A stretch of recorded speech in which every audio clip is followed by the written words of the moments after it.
numele meu este Maria Dobre, sunt nail trainer Cupio, iar astăzi vom continua cu o nouă lecție din cadrul cursului de manicură cu ojă semipermanentă. Acest curs cuprinde 4 lecții: aplicarea ojei semipermanente, îndepărtarea ojei semipermanente clasice, aplicarea ojei semipermanente cu Apex și manicura combinată și îndepărtarea ojei semipermanente cu Apex. După cum probabil ați aflat deja în primul episod, Beauty School by Cupio cuprinde o serie de tutoriale gratuite de make-up, manicură, îngrijire și dezvoltare personală, oferite cu scopul de a vă motiva, inspira și ajuta să vă perfecționați în domeniul de beauty dorit. În episodul de astăzi vom învăța împreună cum să îndepărtăm oja semipermanentă clasică cu ajutorul foliilor și a soluției speciale. Rămâneți alături de noi până la sfârșit și vă promit că veți învăța multe lucruri folositoare și în plus avem pentru voi o mică surpriză!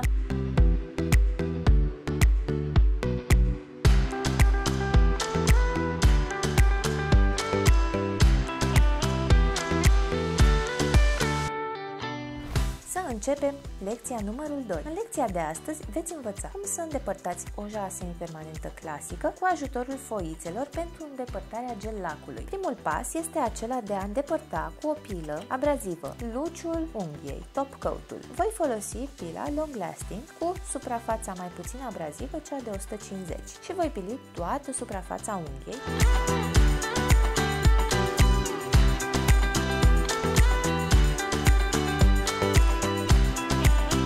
Folosim pila cu grijă, pilim într-un singur sens. Scopul meu este să îndepărtez top coat-ul.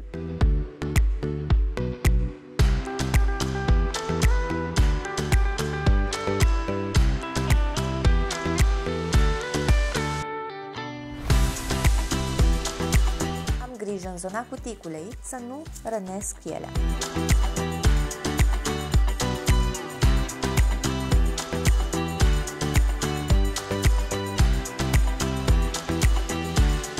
Praful cu o periuță și verific să nu am zone lucioase. A rămas lucios pe margine, se vede. Voi insista fix acolo.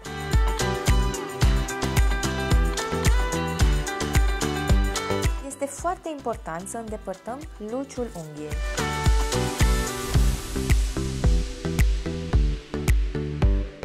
Vedeți că îndepărtați și din culoare, nu vă impacientați, nu este nicio problemă, soak off-ul va intra mult mai bine în pori. Da? Noi asta facem acum, deschidem porii produsului ca soak off-ul să intre în profunzime. Nu mai am nicio suprafață lucioasă, astfel că putem trece la pasul următor. Nu ai folosit foițele pentru îndepărtarea gel-lacului de la Cupio? Ele sunt de aluminiu și au un mic pad în centru unde putem aplica soluția pentru îndepărtarea ojei semipermanente. Sunt foarte ușor de folosit și practice, ți le recomand și ție. Voi folosi soluția Soak Off Remover pe foițele pentru îndepărtarea gel-lacului. Voi proceda în felul următor. Iau o foiță și îl voi imbiba padul cu soluția Soak Off. Suprafața ojei semipermanente tocmai pilite trebuie să intre foarte bine în contact cu padul cu Soak Off. Chiar putem să-l și pliem și împachetăm degețelul.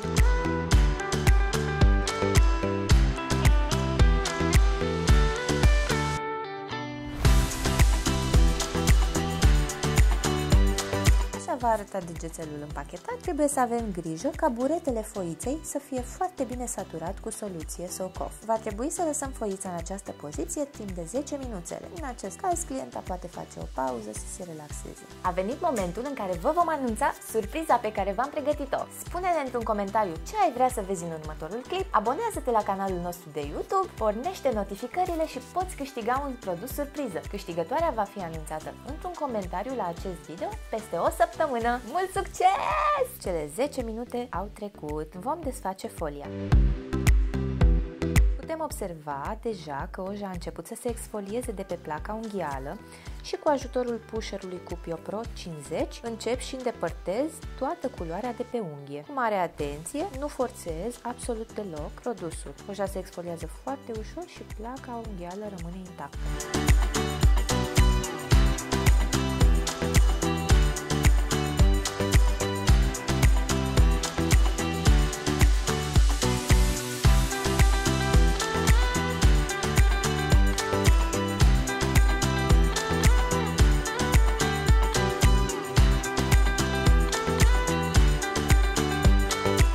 îndepărtat oja semipermanentă de pe unghie, rămâne să pilim puțin suprafața unghiei naturale folosindu-ne de un buffer. Voi folosi bufferul 100 pe 150 și voi pili pe toată suprafața unghiei.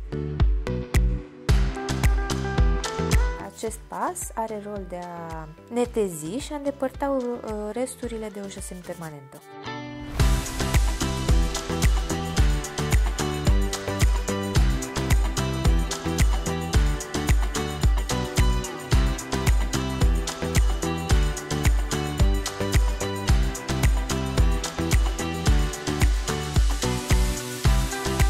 Îndepărtat toată oja semipermanentă de pe placa unghială, iar în acest caz avem două variante. Dacă a noastră clientă își dorește să renunțe la serviciul de ojă semipermanentă, îi putem aplica un lac tratament. Acesta este tratamentul Complete Care 8 în 1 de la Cupio, iar când acesta se usucă, putem aplica ulei de cuticule.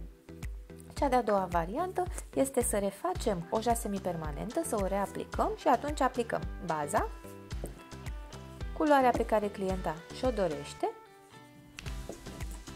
și topul. Aș dori să știu ce părere aveți despre acest episod și totodată m-ar interesa cam ce lecții ați vrea să abordăm în episoadele următoare, ca să știu cam ce ați vrea să învățați pe viitor. Aceasta a fost lecția numărul 2 din cadrul cursului de manicură cu ojă semipermanentă. Lecția 1 a fost aplicarea ojei semipermanente clasice, lecția 2 îndepărtarea ojei semipermanente clasice.